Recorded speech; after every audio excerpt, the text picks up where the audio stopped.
ہندوستان میں مغل سلطنت کا بانی ظہیر الدین محمد بابر۔ ظہیر الدین محمد بابر پیدائش 1483، وفات 1530۔ ہندوستان میں مغل سلطنت کا بانی تھا۔ انہیں ماں پیار سے بابر یعنی شیر کہتی تھی۔ اس کا باپ عمر شیخ مرزا فرغانہ ترکستان کا حاکم تھا۔ باپ کی طرف سے تیمور اور ماں قتلغ نگار خانم کی طرف سے چنگیز خان کی نسل سے تھا۔ اس طرح اس کی رگوں میں دو بڑے فاتحین کا خون تھا۔ 12 برس کا تھا کہ باپ کا انتقال ہو گیا۔ چچا اور ماموں نے شورش برپا کر دی، جس کی وجہ سے 11 برس تک پریشان رہا۔ کبھی تخت پر قابض ہوتا اور کبھی بھاگ کر جنگلوں میں روپوش ہو جاتا۔ بالآخر 1504 میں بلخ اور کابل کا حاکم بن گیا۔ یہاں سے اس نے ہندوستان کی طرف اپنے مقبوضات کو پھیلانا شروع کیا۔ دور حکومت 30 اپریل 1526۔ قدیم تقویم 26 دسمبر 1530۔ تاج پوشی۔ رسمی تاج پوشی نہیں ہوئی۔ چغتائی فارسی۔ خطاب السلطان الاعظم والخاقان المکرم بادشاہ غازی شاہ فرغانہ، شاہ سمرقند، شاہ کابل۔ پیدائش 23 فروری 1483، اندیجان فرغانہ۔ وفات 5 جنوری 1531۔ عمر 47 سال، آگرہ۔ تاریخ تدفین 1531۔ مذہب سنی اسلام۔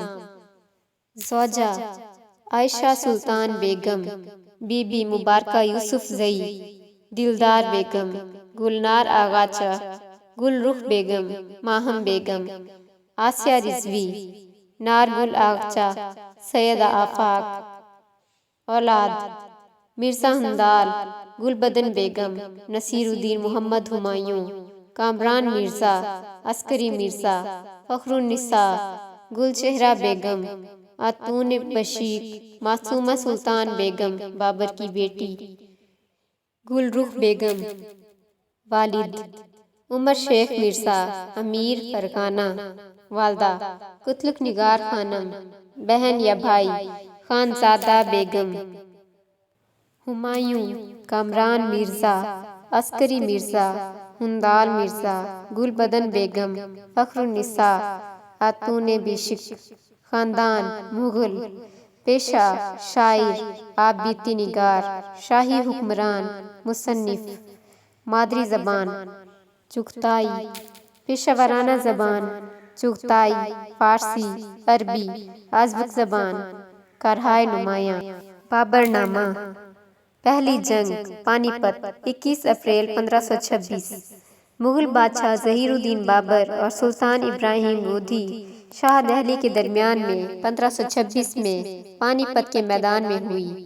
سلطان ابراہیم لودھی کی فوج 1 لاکھ جوانوں پر مشتمل تھی اور بابر کے ساتھ صرف 12,000 آدمی تھے، مگر بابر خود ایک تجربہ کار سپہ سالار اور فن حرب سے اچھی طرح واقف تھا۔ سلطان ابراہیم لودھی کی فوج نے زبردست مقابلہ کیا مگر شکست کھائی۔ سلطان ابراہیم لودھی اپنے امراء اور فوج میں مقبول نہ تھا۔ وہ ایک شکی مزاج انسان تھا۔ لاتعداد امراء اس کے ہاتھوں قتل ہو چکے تھے۔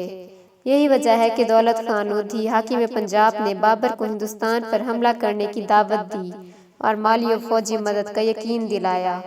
بابر اور ابراہیم لودھی کا آمنا سامنا ہوا تو لودھی فوج بہت جلد تتر بتر ہو گئی۔ سلطان ابراہیم لودھی مارا گیا اور بابر فاتح رہا۔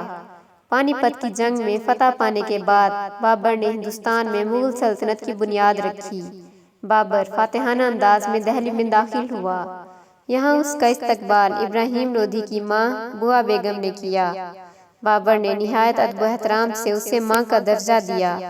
دہلی کے تخت پر قبضہ کرنے کے بعد سب سے پہلے اندرونی بغاوت کو فرق کیا، پھر گوالیار، حصار، ریاست میوات، بنگال اور بہار وغیرہ کو فتح کیا۔ اس کی حکومت کابل سے بنگال تک اور ہمالیہ سے گوالیار تک پھیل گئی۔ 26 دسمبر 1530 کو آگرہ میں انتقال کیا اور حسب وصیت کابل میں دفن ہوا۔ اس کے پڑپوتے جہانگیر نے اس کی قبر پر ایک شاندار عمارت بنوائی جو بابر باغ کے نام سے مشہور ہے۔ 12 سال کی عمر سے مرتے دم تک اس بہادر بادشاہ کے ہاتھ سے تلوار نہ چھوٹی اور بالآخر اپنی آئندہ نسل کے لیے ہندوستان میں ایک مستقل حکومت کی بنیاد ڈالنے میں کامیاب ہوا۔ تذکرہ بابری اس کی مشہور تصنیف ہے جس سے پتہ چلتا ہے کہ وہ نہ صرف تلوار کا دھنی تھا بلکہ قلم کا بھی بادشاہ تھا۔ فارسی اور ترکی زبانوں کا شاعر بھی تھا اور موسیقی سے بھی خاصا شغف تھا۔